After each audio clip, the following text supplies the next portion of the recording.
Dear friends, कैसे हैं आप सब? मैं उम्मीद करती हूँ कि आप लोग अच्छे नहीं बल्कि बहुत अच्छे होंगे। सबसे पहले मैं अपने हर बढ़ते हुए सब्सक्राइबर को थैंक्स कहती हूँ, जिनकी वजह से मुझे आगे बढ़ने का मोटिवेशन मिलता है। फ्रेंड्स, पिछले साल मैंने होली का जो वीडियो बनाया था, उसमें मैंने बहुत डिटेल में आपको कथा सुनाई थी होलिका दहन की।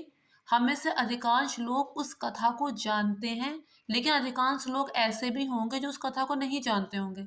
चलिए उदाहरण के तौर पे समझते हैं। एक लड़की थी, वो 12th में थी वो ब्राह्मण, और उसे ये नहीं पता था कि सुंदरकांड किसे कहते हैं। उसने पूछा, सुंदरकांड किसे कहते हैं? मैंने पहली बार तेरे मुंह से सुना है। क्या ये 7 दिन तक चलता है? तो ये चीजें बताते हैं कि उसके घर का माहौल कैसा था।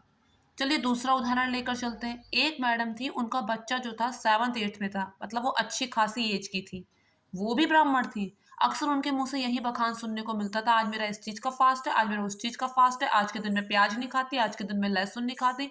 इस तरह का बखान उनके मुंह से हमेशा सुनने को मिलता था, लेकिन उनको ये नहीं पता था कि शालिग्राम कौन से भगवान होते हैं।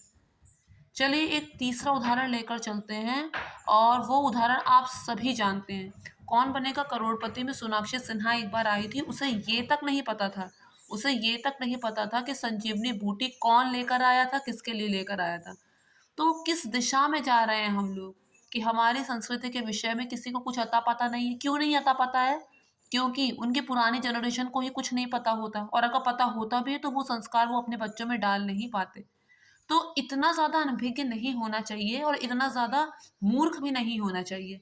तो अब मैं अपने वीडियो को और आगे बढ़ाती हूँ। हमेशा की तरह मैं इस वीडियो में भी कुछ नया लेकर आई हूँ, लेकिन अगर अब तक आपने मेरे चैनल को सब्सक्राइब नहीं किया तो मेक श्योर मेरे चैनल को सब्सक्राइब, वीडियो को लाइक और शेयर ज़रूर कीजिए।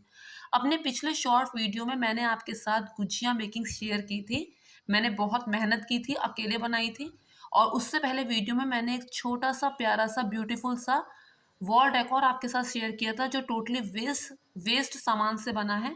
मुझसे ऐसा बना है, लेकिन आप लोगों का डेफिनेटली बहुत ही अच्छा बनेगा, क्योंकि आप लोगों के पास अच्छा समय होगा। और दूसरी बात ये है कि आप लोग बहुत इत्मीनान से तसल्ली से बनाएंगे, 10 चीज़ें आप लोगों के दिमाग में नहीं गूंज रही होंगी। तो इस वजह से आप लोगों का जो वो डेकोर है वो काफ़ी अच्छा बनेगा। आप लोगों ने अभी तक उसे नहीं देखा है तो प्लीज़ मेरे पिछले वीडियोस में देख लीजिए। अब मैं अपने वीडियो को और आगे बढ़ाती हूँ। फ्रेंड्स, हम सभी लोग जानते हैं कि जो प्रहलाद था वो भगवान विष्णु का अनन्य भक्त था। बड़ी श्रद्धा विश्वास से उनकी पूजा किया करता था। ऐसा क्यों था? ऐसा इसलिए था कि भले हिरण्यकश्यप भगवान विष्णु का विरोधी हो, लेकिन जो प्रहलाद की माँ थी, वो नागलोक से आई थी, और जो पूरा नागलोक है वो भगवान विष्णु का अनन्य भक्त था। तो इस वजह से कुछ गुण उसे अपनी माता से मिले थे। दूसरी चीज़ ये थी कि कुछ स्थिति और परिस्थिति ऐसी बन गई थी कि गर्भावस्था के दौरान कयाधु नारद मुनि के आश्रम में थी, और वहाँ सत्संग सुनते-सुनते उनका बेटा उनके पेट में डेवलप हुआ था। तो यही वजह है कि कुछ गुण उसे वहाँ से मिले थे। और कुछ दैवी कृपा ऐसी थी कि जो प्रहलाद था वो भगवान विष्णु का परम भक्त था। भगवान विष्णु के प्रति उसकी श्रद्धा बिल्कुल वैसे ही थी, जैसे आप समझ सकते हैं चंद्रमा से चकोर की होती है। आप वो अपने पिता का विरोधी नहीं था, वो अपने पिता का विद्रोही नहीं था, बस वो गलत चीज में अपने पिता का साथ नहीं दे रहा था। और ये बात बिल्कुल सही है, जहां पर चीज पाप और पुण्य, गलत और सही की श्रेणी में आती है, वहां हमेशा उसी का साथ देना चाहिए जो सच है।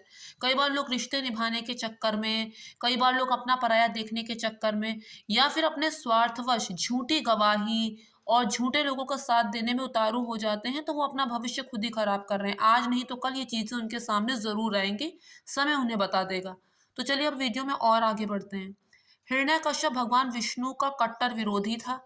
वो जानता था, वो हमेशा से यही मानता था कि जो भगवान विष्णु हैं, वो राक्षसों का हमेशा संहार ही करते हैं, और राक्षसों को हमेशा नुकसान ही उन्होंने पहुँचाया है, राक्षसों के साथ हमेशा छल ही किया है।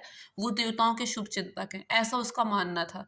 तो जिस वजह से वो भगवान विष्णु से नफ़रत करता था। इसके अलावा वो अपने आप को ही भगवान समझता था, और वो चाहता था कि पूरी दुनिया, समस्त दुनिया खाली उसी की पूजा करे। लेकिन जब उसका ही बेटा उसके विरोध में खड़ा हो गया, उसने कहा नहीं, भगवान आप नहीं हैं, भगवान कोई और है। जिसने इस पूरे ब्रह्मांड को बनाया वो भगवान विष्णु हैं। आप भगवान नहीं हैं, आप पिता हैं, आप भगवान तुल्य तो हो सकते हैं, लेकिन आप भगवान नहीं हो सकते। अब हिरण्यकश्यप ने सोचा कि जब मैं अपने बेटे को ही ये बात नहीं समझा पाऊंगा तो मैं और लोगों के सामने क्या उदाहरण प्रस्तुत करूंगा। तो उसने सोचा कि अगर मैं अपने बेटे को ही मार दूँगा, तो लोगों के सामने भी अच्छा उदाहरण होगा कि जब मैंने अपने बेटे को नहीं बख्शा, तो मैं और किसी को क्या बख्शूँगा।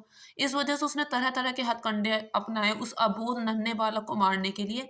कभी पहाड़ियों से गिरवा दिया, कभी नागों के कक्ष में भिजवा दिया, वहाँ पे ढेर सारे जहरीले साँप थे, वहीं बीच में ले जाकर प्रहलाद को बैठा दिया। खौलते कढ़ाई में उसको डाल दिया, कभी समुद्र में फेंक दिया। उसने उसे मारने के सारे हथकंडे अपनाए, लेकिन हर बार वो विफल हुआ, क्योंकि भगवान विष्णु ने हर बार प्रहलाद की रक्षा की। प्रहलाद इन सभी चीज़ों से बिल्कुल नहीं डरा, बस वो आँख मूंद कर भगवान का नाम लेता रहा और उसके विश्वास की विजय हुई। वो कहते हैं ना कि जहाँ आस्था है वहीं रास्ता है। इस तरह से प्रहलाद की बार-बार रक्षा हुई। अब अंत में जो प्रहलाद की बुआ थी, होलिका, वो सामने आई। उसने अपने भाई से बताया कि उसे वरदान है कि उसे अग्नि जला नहीं सकती। उसे अग्नि जला नहीं सकती, पानी डुबो नहीं सकता।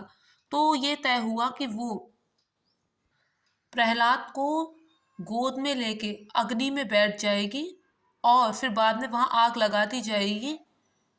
उसे पूरा यकीन था कि वो बचकर निकल जाएगी, लेकिन प्रहलाद नहीं बचेगा, क्योंकि उसे तो वरदान था। फिर कुछ ऐसा हुआ कि वो ही जल गई और प्रहलाद का कुछ भी नहीं हुआ, प्रहलाद पर एक आँच नहीं आई। इस पर हिरण्यकश्यप और भी ज़्यादा क्रुद्ध हो गया। अब उसने सोचा कि मैंने ट्राई करके देख लिया, सब कुछ मैंने करके देख लिया। मैं नहीं चाहता था कि पिता के हाथों ही पुत्र की मृत्यु हो, लेकिन मुझे लगता है अब इसके अलावा और कोई रास्ता नहीं है। उसने क्या किया, प्रहलाद को दरबार में बुलाया और उससे पूछा कि तुम कहते हो कि तुम्हारे भगवान विष्णु है, वो तुम्हारी रक्षा कर रहे हैं, तुम बताओ वो कहाँ हैं? तो उसने कहा ऐसा कोई स्थान नहीं जहाँ भगवान विष्णु नहीं है, वो तो सब जगह हैं, सर्वत्र हैं। तो उन्होंने कहा क्या इस स्तंभ में भी हैं? तो उसने कहा ठीक है, इस स्तंभ में भी हैं। तो हिरण्यकश्यप ने कहा कि अगर इस स्तंभ में तुम्हारे भगवान विष्णु हैं, तो आज ना तो ये स्तंभ बचेगा, ना ही तुम बचोगे। तो उसने उस स्तंभ को ध्वस्त करने के लिए गदा का तेज प्रहार किया और उस खंबे से नरसिंह भगवान ने अपना प्राकट्य किया। नरसिंह भगवान उस स्तंभ से बाहर आए। नरसिंह भगवान का रूप ही भगवान ने इसलिए धारण किया क्योंकि हिरण्यकश्यप ने ब्रह्मा जी से वरदान मांगा था कि ना तो देवता मुझे मार सके, ना पशु मुझे मार सके, ना मनुष्य मुझे मार सके, ना अस्त्र से मरूं, ना शस्त्र से मरूं, ना घर के अंदर मरूं, ना घर के बाहर मरूं, ना दिन में मरूं, ना रात में मरूं।